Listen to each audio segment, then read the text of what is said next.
चूक हो गई तो हो गई, लेकिन रुकना नहीं है, रौंदना है। हर वासना को रौंद कर आगे बढ़ना। और निकल गए उदाहरण से ज्यादा पुष्टता मिलेगी। महान राज ऋषि कहा गया है इनको, पुरुरवा को, बड़ा धर्मात्मा, संयमी, नियमनिष्ठ। भगवान श्री कृष्णचंद्र जी स्वयं अपने मुख से उद्धव जी को उनका यश सुना रहे हैं और उनकी दुर्दशा बता रहे हैं उर्वशी के कारण। भगवान कह रहे हैं, उद्धव मल्लक्षणम इमं कायम लब्ध्वा मद्धर्म आस्थितः आनंदम परमात्मानो मात्मस्थम समुपैति माम। उद्धव, ये शरीर केवल मेरी आराधना करने के लिए मिला है। मानव शरीर केवल भगवत प्राप्ति के लिए मिला है। इसी से केवल मेरी प्राप्ति हो सकती है और किसी योनि से नहीं। इस मनुष्य शरीर को मैं कृपा करके देता हूं। एक एक शब्द ध्यान से सुनना। उद्धव, ये मनुष्य शरीर केवल मेरी प्राप्ति के लिए है। मेरी प्राप्ति केवल इस मनुष्य शरीर से हो सकती है। इस मनुष्य शरीर को प्राप्त करके जो मेरी भक्ति नहीं करता, मेरे को प्राप्त नहीं करता, उसको बहुत दुख भोगना पड़ता है। सो परत दुख पावई सिर धुनि धुनि पछताए काल ही कर्म ईश्वर। अभी चूंकि माया आपको आकर्षित कर रही तो आपको यह शब्द समझ में नहीं आ रहा कि बाद में पछताना क्या पड़ेगा। बड़े बड़े महापुरुषों ने अंतिम समय की स्थिति का अनुभव करके ज्ञान के द्वारा कहा है, मन पछतई है अवसर भी तब लगे गया शरीर, अब क्या होगा। जो हमने कमाया वो तो सब यही रह गया, और जिस ले आया था वो तो काम कर नहीं पाया, अब क्या हो। भारी काल ही कर्म ईश्वर मिथ्या दोष लगा, झूठ बोलता है। हमारे भाग्य में भजन होता तो भजन हो जाता ना। अरे ईश्वर की इच्छा ही नहीं थी, ईश्वर की इच्छा तो थी, तभी तो तेरे को मानो दे दिया। मैं करुणा करके मनुष्य शरीर केवल अपनी प्राप्ति के लिए देता हूं। मैं सबके हृदय में विराजमान हूं, परमानंद स्वरूप हूं। मेरा भजन करे परमानंद में डूब जाएगा। लेकिन गुणमय्या जीव योन्या विमुक्तो ज्ञान निष्ठया गुणेशु माया मात्रेषु दृश्यमानेषु वस्तुतः वर्तमाने पि न पुमान युज्यते वस्तुभिर्गुणै। जीव की जितनी योनियां हैं, जितनी गतियां हैं, वो सब 3 गुणों से होती है, सतोगुण, रजोगुण, तमोगुण। जब तक किसी महापुरुष का संग प्राप्त करके अज्ञान का नाश करके ज्ञान नहीं जागृत होता है, तब तक वो भटकता रहता है नाना प्रकार के भोगों में। सतोगुण, रजोगुण ये सदैव उसको टिकने नहीं देते, भगाते रहते। ये भोग, ये भोग, ये सुख, ये दुख, बस ऐसे चक्र में। ये सब माया मात्र है, भ्रम मात्र है, स्वप्न मात्र है। ये कब अनुभव होता है? जब उसको दिव्य ज्ञान की प्राप्ति हो जाती है। उद्धव, फिर वो ज्ञानी महात्मा सब समाज में विषयों के बीच में रहते हुए भी, व्यवहार करते हुए भी वो कभी बंधता नहीं है। इसका कारण है वो गुणों की सत्ता को ही नहीं मानता, त्रिगुणातीत अवस्था को प्राप्त हो जाता है। इसलिए उद्धव, यदि मनुष्य शरीर मिला और सत्संग मिला तो मेरी बात ध्यान से सुन लो। संगम न कुर्या दसताम शिष्णोदर त्रिपाम क्वचित तस्यानुगस्त मस्यंधे पतत्यंधानुगांधवत। साधक को यह ध्यान रखना चाहिए कि बड़ी कृपा से मनुष्य शरीर मिला और फिर भगवत मार्ग मिला। अब ऐसे लोगों का कभी संग नहीं होना चाहिए जो केवल 2 में आसक्त है, रसेंद्री और जनेन्द्री। खूब अच्छा खाने को मिले, खूब काम भोग भोगने को मिले, ऐसे विषयी पुरुषों का संग त्याग दे। चाहे वो स्त्री शरीर हो चाहे पुरुष शरीर हो, बिल्कुल दूरी बना के रखे, नहीं तो दुर्गति पक्की है। संगम न कुर्या दसताम शिष्णु उदर त्रिपाम क्वचित। ये 2 इंद्रियां अगर वश में है तो पूरा जितेंद्री माना जाता है। 9 इंद्रियां वश में है, अगर 1 इंद्री रसेंद्री नहीं है तो वो जितेंद्री नहीं माना जाता, क्योंकि रसेंद्री नहीं तो जनेन्द्री को रोक ही नहीं सकता। इस बात को ध्यान रखना चाहिए। ऐसे असत पुरुष, कामी पुरुष का संग कभी नहीं करना चाहिए। क्योंकि जीव ही कामी पुरुषों का संग होता है तो उनके परमाणु अंदर आकर के अपने को काम वेदना में विवश कर देते हैं। और जैसे अंधे का सहारा लेकर अंधा चलता है तो दोनों कुआं में गिरते हैं, नष्ट हो जाते हैं, ऐसे ही फिर नरक रूपी कूप में, भव रूपी कूप में उसको गिरना पड़ता है। देखो मैं तुम्हें उदाहरण में बताता हूं। एला सम्राट इमाम का गाथा मगायत बृहच्छ्रवाहा उर्वशी विरहान मोहन निर्विणा शोक संयमे। जिस समय जैसे आपके पास जितना रुपया है उतने ही आप आभूषण खरीद सकते हैं, ऐसे आपके पास जिस कोटि का पुण्य उस कोटि का भोग आएगा सामने। अब कहते हैं आप सराय नहीं आती ऋषि मुनि को भ्रष्ट करने के लिए, जिससे लोग पूछते हैं। तो 100 रुपया में जब आप फिसल जाओगे तो 1 करोड़ देने की जरूरत क्या है, और 1 करोड़ में तुम गिर गए तो फिर अरब देने की जरूरत क्या है, 1 अरब देने की जरूरत क्या है। तो अपने लोग तो बहुत ही मर्त के घृणित लोकों में, मृत्यु लोक के घृणित भोगों में भगवान को भूल गए। तो अप्सरा भेजने की जरूरत तो है नहीं, योग्यता ही नहीं है। अप्सरा देवी है, कोई साधारण नहीं है। बड़े बड़े ऋषि मुनि वंदित है वो, कोई साधारण नहीं, देवी है वो। और जो कृष्णानुरागी है वही आकर्षण से बच सकता है, दूसरा बच ही नहीं सकता। ना तपस्वी बच सकता है, ना कोई साधनात्मक भाव वाला। केवल माँ में वे प्रपद्यन्ते, इसका उदाहरण है। आज तक उर्वशी जी जिसके सामने गई वो होश में रहा, त्रिभुवन में कोई ऐसा नहीं है। इतिहास साक्षी है उर्वशी जी की बात, ये क्योंकि भगवान नारायण की जंघा से प्रकट हुई। और अर्जुन जी के सामने उर्वशी विवस्थी उर्वशी, पीछे महाभारत प्रसंग में जब चला था तो आपने सुना था। उर्वशी जी जब गई तो उन्होंने कहा देवी आपके चरणों में प्रणाम पांडुपुत्र अर्जुन का। तो उनका ये क्या तुमने बोल दिया, महाराज देवराज इंद्र ने मुझे भेजा है आपके सुख के लिए, आप ये कैसा उल्टा शब्द बोल रहे हैं, अब दोबारा मत बोलना। तो उनका माता कुंती में और आप में मेरी दृष्टि में कोई फर्क नहीं। मां कुंती से भी श्रेष्ठ मानकर मैं आपको इसलिए प्रणाम करता हूं कि आप हमारे पूर्वजों की जननी है। इतना क्रोधित हुई, बार बार समझाया अर्जुन मैं देवी हूं, मैं परम पवित्र हूं। जो पुण्यात्मा जन होते इस कोटि के, उनकी सेवा में मैं जाती हूं। मेरा दर्शन दुर्लभ है, सहवास तो जाने दे। मैं आई हूं, मेरी सेवा स्वीकार करो, मैं विवश हूं। अर्जुन ने कहा कह दिया माता कुंती, और आप में समान दृष्टि रखते हुए भी आप में श्रेष्ठ भाव हमारा है। आपकी चरण वंदना के सिवा और कोई शब्द सुनना नहीं चाहता। तो उनका जा मैं साफ देती हूं, नपुंसक हो जा।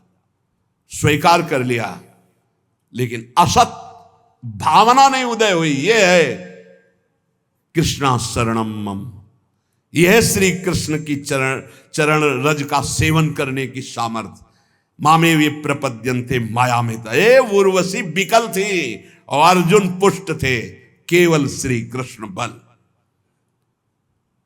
उर्वशी जी ने देवराज इंद्र की आज्ञा मानी। किस समय महाराज पुरुरवा मृत्युलोक में सर्वश्रेष्ठ चक्रवर्ती सम्राट पुण्यात्मा धर्मात्मा, जाओ उनकी सेवा में। और उनकी सेवा तब तक करो जब तक उनकी सुकृत नष्ट ना हो जाए। और जिस दिन सुकृत नष्ट होंगे उस दिन हम एक लीला करेंगे। तुम शर्त रख देना, ये 2 भेड़ हैं, बकरे, भेड़ के बच्चे, मेमना, इनको कोई चुरा ले जाए तो तुम हट जाना, या कभी सहवास के सिवा उनको निर्वस्त्र देख लेना तो हट जाना। ये 2 शर्त रख दो, और जहां उनके पुण्य क्षीण होंगे तो मैं ऐसी लीला करूंगा और तुम्हें बुला लूंगा। एक दिन अपने बगीचे में पुष्प वाटिका में देवी उर्वशी को देखा, भावरे हो गए। देखते ही उर्वशी जी से प्रार्थना की। उर्वशी जी ने कहा मैं आई हूं आपकी सेवा में, शर्त है मेरे पास ये 2 भेड़ के बच्चे, इनको कोई चुराए ना, और मैं सहवास के सिवा कभी आपको निर्वस्त्र नहीं देखूंगी, और घृत के सिवा कोई मैं आहार नहीं करती, मैं देवी हूं। उनके अंगों से ऐसे सौरभ के मतवाले हो गए। कुछ समय व्यतीत हुआ, न दिन न रात उनको पता ही नहीं चला, उर्वशी की बाहों में पुण्य सब छीण। एक दिन दो गंधर्व आए, वो शयन कक्ष में थे, उनके बच्चे मेमना के, और बिजली की तरह चमके। उर्वशी जी ने कहा मेरे प्रिय बच्चों की रक्षा करो। तो उसी स्थिति में बाहर निकले और वो चमक गए तेजों में गंधर्व। तो निर्वस्त्र देख ले, दोनों तरह की त्रुटि हो गई। उर्वशी जी अंतर ध्यान देवी है। अब उनके कह रहे कि इतना बड़ा यशस्वी सम्राट इलानंदन पुरवा जब उर्वशी अंतर ध्यान हो गई तो धड़ाम से मूर्छित होकर पृथ्वी पे गिर गए। कैसे जीऊंगा उर्वशी के बिना? हा उर्वशी, पागल, वस्त्र गिर गए शरीर के, दिगंबर हो गए, पागल जैसी स्थिति। हा उर्वशी।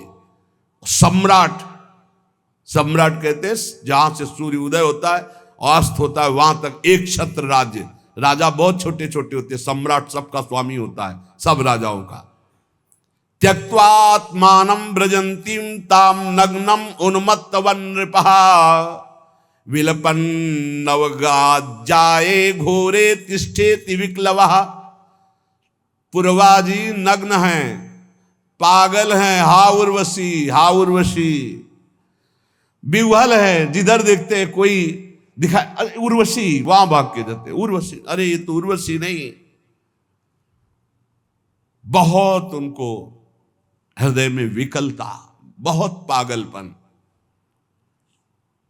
भगवान कृपा करते हैं इसी स्थिति में, तब ज्ञान प्रदान करते हैं। वो बार बार हा देवी उर्वशी, एक बार दर्शन दे दे। तू कैसी निष्ठुर है, मेरे मन को, मेरे चित्त को फंसा के कहां भाग गई उर्वशी? मैं मृत तुल्य हो रहा हूं। कौन सुनता है? सब पुण्य का खेल है, पुण्य खत्म, कोई पहचानता भी नहीं। बस बिलाप, हाहाकार। भगवान अब कृपा की और ज्ञान दिए उनको, क्योंकि भगवान ही उनके चरित्र का वर्णन करे। जब ज्ञान हुआ तब देखा अपने को, ये हालत मेरी, धिक्कार है मेरे को, मैं अपने को सम्राट कहता हूं। अहो में मोह विस्तार काम कश्मल चेतसः देव्याग्रहित कंठस्य नायु खंडाय में स्मृता।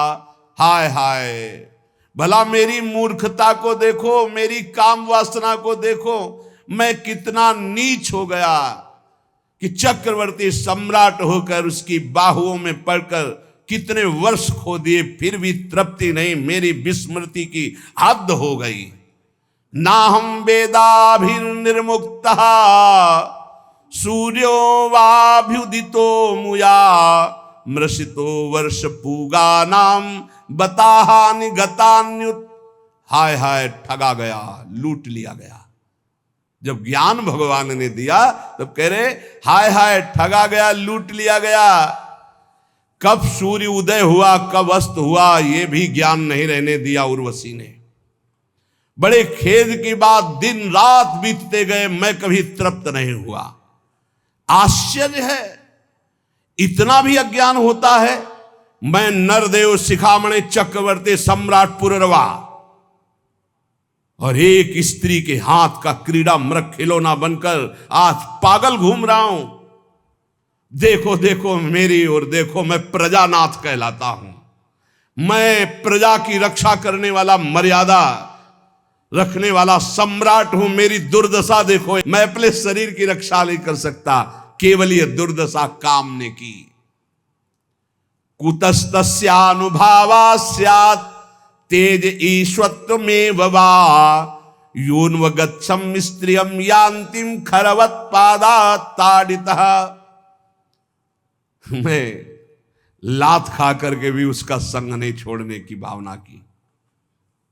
ऐसा ही है, आसक्ति ऐसी प्रबल होती है।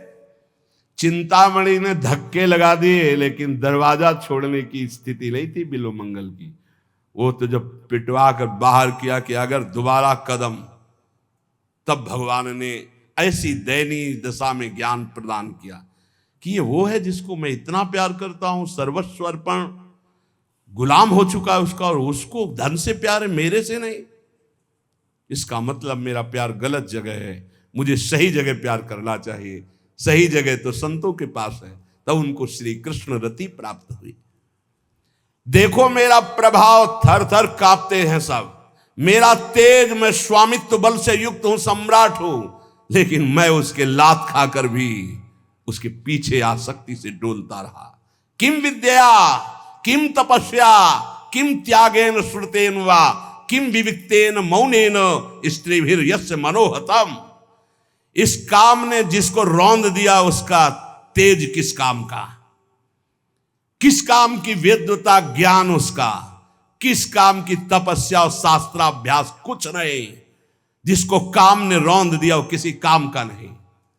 संदेह नहीं कि उसका मौन, व्रत, नियम सब व्यर्थ हो जाता है जो काम के अधीन होकर काम का गुलाम बनता है। स्वार्थस्या, ये भगवान सुना रहे हैं उद्धव जी को, स्वार्थस्या कोविदम धिंगमाम मूर्खम पंडित मानिनम योहमीश्वरताम प्राप्य स्त्रीभिर्गो खरवज्जिता। मुझे पता नहीं चला कि मैं कितना नीचे गिर रहा हूं। कल एक उपासक कह रहे थे कि जब से मैं जन्म लिया तब से हमारे ऊपर कृपा है, कभी काम जागृत नहीं हुआ। एक बार तो क्षमा कर दिया, चलो। फिर दोबारा बोले कि मेरे अंदर कब, अरे हम कहा चुप रहे भाई, चुप रहे। जिस पर भगवान की कृपा है वो काम विजयी होता। जो काम विजयी होता कभी सांस नहीं ले सकता मैं काम विजयी हूं, क्योंकि सांस लेते ही सांस में काम आ जाएगा। प्रभाव है। एक बार कह के ईमानदारी से यदि काम विजयी हो, एक बार कह के देखना, अकेले में कह के देखना मैं काम विजयी हूं, और उसी दिन से समय लिख लेना। 24 घंटे के अंदर अगर मुंह भरा ना गिर जाना तो हमें बता देना। जब जब अभिमान किसी बात का हुआ, भगवान ने तब तब अपने भक्तों के अभिमान को चूर किया, फिर औरों की तो बात जाले दो। नारद जी इतने दुल्हन में आसक्त हो गए कि अपने स्वामी को श्राप दे दिया, जैसे मैं स्त्री के विरह में, वियोग में दुखी, वैसे तुम दुखी होगे। मुझे जो बंदर का शरीर दिया यही तुम्हारी सहायता करेगा, जाओ मैं श्राप देता हूं। अपने को बड़ा स्वतंत्र समझते हो, भगवान समझते हो, आज नारद से पाला पड़ा है, आज तुम देख। तब हरि माया दूर निवारी, तहां न रमा न राज कुमारी। अरे प्रभु ये क्या, ये क्या। लेकिन हो इसका बहु अभिमाला शोक हो अंचः कृपाले। जाओ जपो जाए शंकर सतनामा। उनसे आए थे ना मुझ टेके शंकर भगवान से, मैं काम विजयी हूं, मना किए थे, नहीं माने, फिर आए। कभी अहंकार मत करना प्रभु जी, यदि आपका सही ब्रह्मचर्य चल रहा हो 10-5 महीने से, साल से, तो कभी अंदर गर्व मत कर लेना कि मैं बहुत काम विजयी हूं। 10-5 वर्ष की बात नहीं, 10-10 हजार वर्ष, ये मिनट में मिट्टी में मिल जाओगे। अहंकार नहीं। भगवान वर्णन कर रहे हैं भगवान उद्धव जी को बहुत होश में। मुझे अपनी हानि लाभ का पता ही नहीं चला।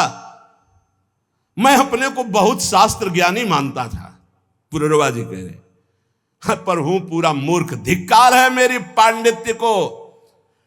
मैं चक्रवर्ती सम्राट होकर भी गधे की तरह लात खाता रहा, और फिर भी मैं अपने को ज्ञानी समझता रहा। ऐसा बलवान काम है। देखो, पैर छुआएगा, हाथ जुड़वाएगा, बड़े बड़ों को रौंद के फेंक दे, उसका नाम काम है। जो ऐसे काम को भी रौंद के निकल जाए उसका नाम राम है, उसका नाम श्याम है। उन्हीं के नाम बल से निकल पक्की पक्की। अहम का एक स्वभाव होता है, वो अपने को अच्छा पेश करता है। मैंने कुछ ऐसा तो नहीं कहा, कोई गाली तो नहीं दी, यही तो बताया आपकी कृपा से। पर वो आपकी कृपा, नारद जी भी बोले थे हरि जी से कि आपकी कृपा से काम विजयी हो गए। शंकर जी ने मना किया तो उनसे कहना मत। भगवान ने कहा आपकी क्या बात है काम विजय, जो आपका सुमिरन कर ले वो काम विजयी हो जाएगा। ऐसा तो है, बिगड़ गए। 4 ही कदम चले होगे कि माया ने नगर रच दिया। अब वह स्वयंवर में राजा जो है, आओ महाराज, क्या हो रहा है? बोले स्वयंवर हो रहा है लड़की का। तो नारद जी को लगा चलते हैं, प्रणाम नमस्कार तो सब करते ही हैं, प्रणाम, हाँ महाराज, लाओ राजकुमारी को प्रणाम कराओ। राजकुमारी साक्षात भगवती मोहिनी माया झम झम करते हुए नूपुर, तो नारद जी के हृदय में कुछ हो रहा है।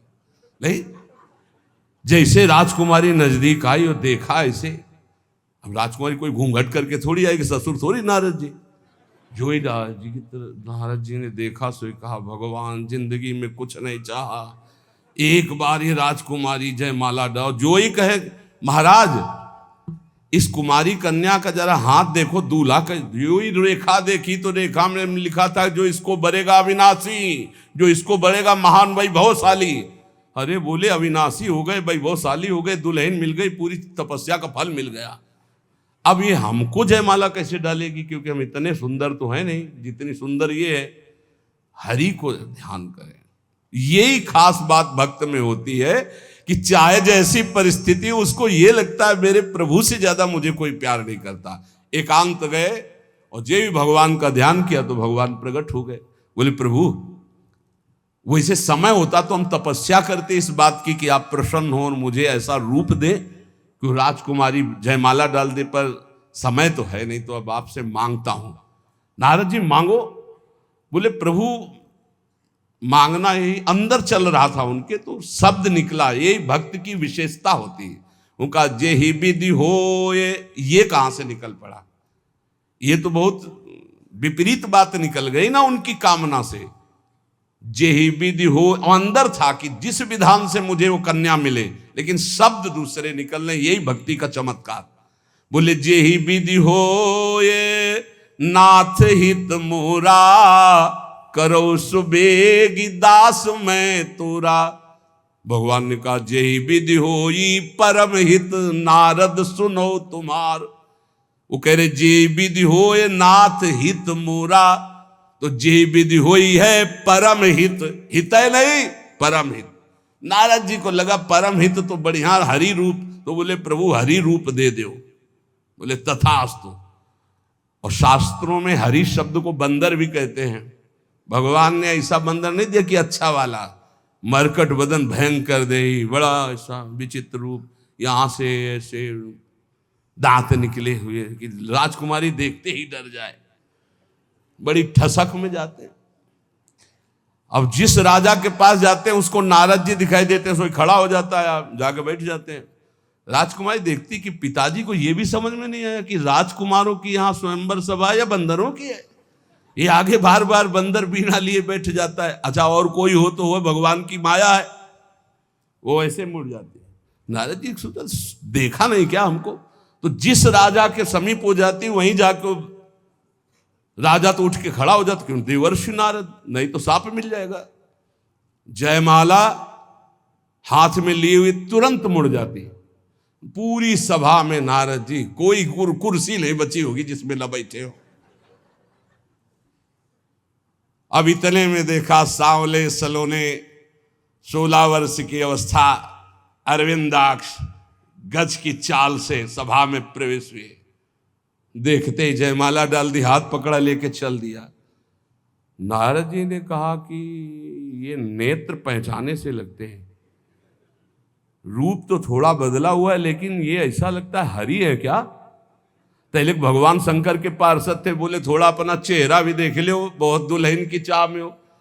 तो जल में जे भी देखा मरकट बदन भयंकर दे। अच्छा आप समझ में आवा, परम स्वतंत्र न सिर पर कोई भावे मने करे सो। आप समझ, दूल्हा बल के वही आए थे, हमको तो बंदर का रूप दिया, आप अच्छा रूप रख के दुल्हन ले गए। बहुत जलनुआ स्वभाव है हमारे प्रभु का, बहुत जलनुआ स्वभाव है। वो किसी की बढ़ोत्तरी नहीं देख सकते। नारद जी के चल रहा है, पर हैं तो हमारे प्रभु, तो बोले आज तो नहीं रखेंगे, आज तो हम।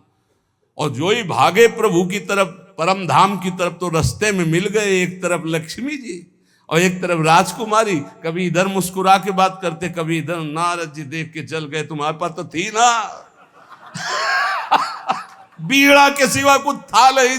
जिंदगी में एक बार सोचा था यार कि दुल्हन मिल जाए, वो भी ये ले गए। सांप भगवान ऐसे कह रहे, भगवान ऐसे खड़े, नारद जी सांप दे रहे पैसा। जब भगवान तब उनको होश, तो अगर कोई साधक बचता है तो गुरु कृपा भगवान नाम से कभी अहंकार ना करे। देखो मेरी दशा तो देखो, मुझे अपनी हानि लाभ का कोई पता नहीं, मैं अपने को बड़ा ज्ञानी मानता था। पुरवाजी कह रहे धिक्कार है मुझ मूर्ख को, मैं चक्रवर्ती सम्राट होकर लात खाता रहा और उसकी अधीनता स्वीकार करता रहा। मैं वर्षों तक पता ही नहीं चला कब दिन गई कब रात गई। इस दुष्ट काम ने मेरे चित्त का अपहरण कर लिया। पुश्चल्यापहृतम चित्तम को नन्यो मोचितुम प्रभु, आत्मा रामेश्वरम मृते भगवंत मधोक्षजम। आत्माराम जीवन मुक्त इंद्रियातीत भगवान श्री कृष्ण की कृपा के बिना कौन इस माया पर विजय प्राप्त कर सकता है। बिल्कुल गांठ बांध लो, किसी की ताकत नहीं। जो मुझे ये ज्ञान मिला है वो उन्हीं की कृपा से, और ये भगवान श्री कृष्ण उद्धव जी को सुना रहे हैं। यद्यपि बोधितस्यापि देव्या में सूक्त वाक्येन दुर्मते, मनोगतो महामोहो नापयात्य जितात्मनः। यद्यपि देवी उर्वशी ने मुझसे कहा था कि मेरे से आसक्ति मत कर, वैदिक सूत्रों का भी सिद्धांत बताया था, पर मेरी बुद्धि मारी गई थी। मैंने समझा कि अब मेरे जीवन भर के लिए मेरी साथी नहीं, मैं इंद्रियों के हाथ बिक गया, मैं लुट गया, मैं कुछ नहीं समझ पाया। जो रस्सी को सांप समझ करके दुखी हो रहा है तो रस्सी ने उसका क्या बिगाड़ा, ये उसकी सोच ही तो है। ऐसे उर्वशी ने मेरा क्या बिगाड़ा, मैं अजितेंद्री खुद नष्ट हो गया हूं। क्वायम मली मशः कायो दौर्गंध्याद्यात्म को असुचि, क्वा गुणा सौमनस्याद्या हृदयासो अविद्या कृतः। कहा ये मैला कुचैला मलमूत्र से भरा शरीर अपवित्र, और कहा मैं आरोप कर रहा था कितनी सुकुमारी, कितनी सुंदर, कितनी पवित्र, कितना सुगंध, ये सब मेरे अज्ञान की हद हो गई। पुत्रो किम स्वम्नु भार्याया स्वामिनोग्ने स्वगृद्धयो, किम आत्मनः किम सुहृदामिति यो नावसीयते। ये शरीर किसका है? इसे मैं माता पिता का मानूं या पत्नी का मानूं या पुत्र का मानूं या जो स्वामी है इसका पालन कर रहा है, या मरकर जब जलेगा अग्नि का मानूं, या गीद कुत्ते नोच नोच खाएंगे उनका मानूं, या गाड़ देने पर कीड़ा बन जाएगा उनका मानूं। अरे क्या है ये शरीर? मायाकृत। इसी पे आसक्त होकर परमात्मा चिंतन छोड़ दिया और कामाधीन हो गया। मलमूत्र से भरे हुए उस भांड को मैंने सुख माना। प्रभु आपने जो ज्ञान दिया इसी से बच गया। शरीर में क्या है? त्वचा मांस रुधिर स्नायु मेदा मज्जा हड्डियां ढेर मलमूत्र पीप, और क्या है? प्रवचन करना सरल है, और क्या है? पर आसक्ति हटाना केवल नाम जप से होगा। मेरी प्रार्थना मान लेना, केवल नाम जप से। भगवान की शरण में होकर जो नाम जप कर रहा है, हर कदम वो करो सदा तिनके रखवारी, जिम बालक राखे महतारी। अपनी भलाई समझने वाले साधक को चाहिए अथापि नोपसज्जेत स्त्री स्त्रैणेषु चार्थवित् विषेन्द्रिय संयोगान मनः क्षुभ्यति नान्यथा। अपनी भलाई समझने वाले पुरुष को स्त्री लंपट पुरुषों का और कामिनी कामी का संग त्याग देना चाहिए। यदि अपनी इंद्रियों को नहीं रोक पाया तो निश्चित नष्ट हो जाएगा, और अपनी इंद्रियों को रोक ले तो निर्विकार अवस्था सहजानंद स्वरूप की प्राप्ति हो जाएगी। देखो, इंद्रियों का संयोग करने के लिए मन लालायित है कि एक बार हो जाए तो मन को समझा दूंगा, लेकिन एक बार संयोग हो गया तो तृष्णा जीने नहीं देगी। पक्की बात समझ। ये ऐसा दलदल है, एक बार जो उतरा तो गुरु हरि चाहे निकाल ले, बकाया दूसरा स्वयं निकल पावे ऐसा किसी की सामर्थ्य नहीं। शब्द याद कर लो, गुरु और हरि के सिवा कोई ऐसा नहीं कि इस दलदल में जो उतरा उसको निकाल ले, अंतिम समय तक नहीं निकल पाएगा। केवल गुरु और हरि निकाल सकते हैं, वो एक ही, हरि गुरु एक ही है। तस्मात् संगो न कर्तव्यः स्त्रीषु स्त्रैणेषु चेन्द्रियै विदुषाम चप्य विश्रब्धा षड्वर्गा किमु मादृशाम। इसलिए वाणी, कान, मन और इंद्रियां, इनसे गंदी बातें सुनना और देखना बंद करो। पहले तो कभी कोई दृश्य जंगल आदि में एकांतिक दिखाई दे जाए तो साधक को सावधान होने की बात कही गई थी। पशु पक्षियों के सहवास देखने से मना किया गया था। अब तो मोबाइल है, इसमें तो बहुत से बच्चे आकर बताते हैं कि हमने ऐसे दृश्य देखे जिनके कारण हमारी कुमार्गगामी बुद्धि हो गई और मैं भ्रष्ट होते होते ऐसी दुर्दशा को प्राप्त हो गया। बचो भाई, दृश्य से बचो, श्रवण से बचो, संग से बचो, मनन से बचो।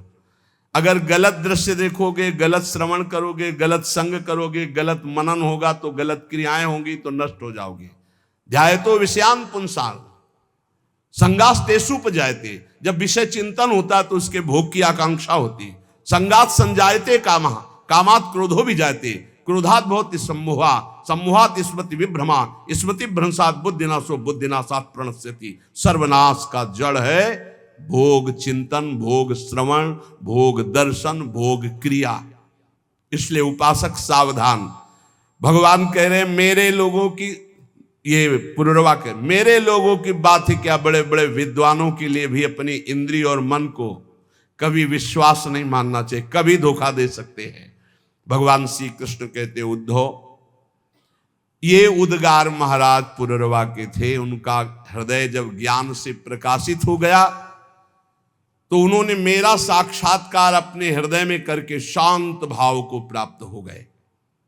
ततो दुस्संग मुत्सृज्य सत्सु सज्जेत बुद्धिमान संते तस्य छिंदंती मनोव्यासंग मुक्ति भी। इसलिए बुद्धिमान साधक को चाहिए कि कभी कुसंग ना होने पावे, न मोबाइल से, न किसी व्यक्ति से, न, बहुत बच के रहना है, बहुत बच के रहना है। संत पुरुषों का सदुपदेश और उस उपदेश का चिंतन, वैसे आचरण तो कोई भी तुम्हें पकड़ नहीं सकता। और नहीं, कहीं भी किसी भी भोग में कभी शांति मिलने वाली नहीं, ये बात पक्की समझ लो। जहां उर्वशी जी हैं, मेनका जी हैं, रंभा जी हैं, बड़ी बड़ी अप्सराएं, वहां देवराजेंद्र उनका स्वामी है, इसके बाद भी उसको शांति नहीं है, वो भी विषयी है। देवताओं का स्वामी भगवत स्वरूप होते हुए भी विषयी है। इसका मतलब है बिना भगवान का नाम जप के, भजन किए, इन विषयों पर विजय प्राप्त नहीं की जा सकती, चाहे जितने भोग हो। तेषु नित्यम महाभाग महाभागेषु मत कथा संभवंति हिता नृणाम जुषताम प्रपूर्णन्त्यघम। हम उनके भाग्य की क्या सराहना करें जो संतों के संग में मेरी लीला कथा सुनते रहते हैं, भगवान कह रहे हैं। क्योंकि संत समागम में ऐसे सिद्धांत, ऐसी बातें, ऐसी चर्चा होती है, मेरी कथाएं होती जो हृदय को पवित्र करके दृढ़ बनाती है। जो मेरी कथाओं का श्रवण करता है, मेरे नाम का जप करता है, नाम कीर्तन करता है, मैं स्वयं उसके समस्त पापों तापों का नाश करके भगवत प्राप्ति मैं कराता हूं। देखो पुनर्वा हो गई, कौन सा साधन किया, भगवान ने ज्ञान प्रकाशित किया और हृदय में प्रकाशित हो गए।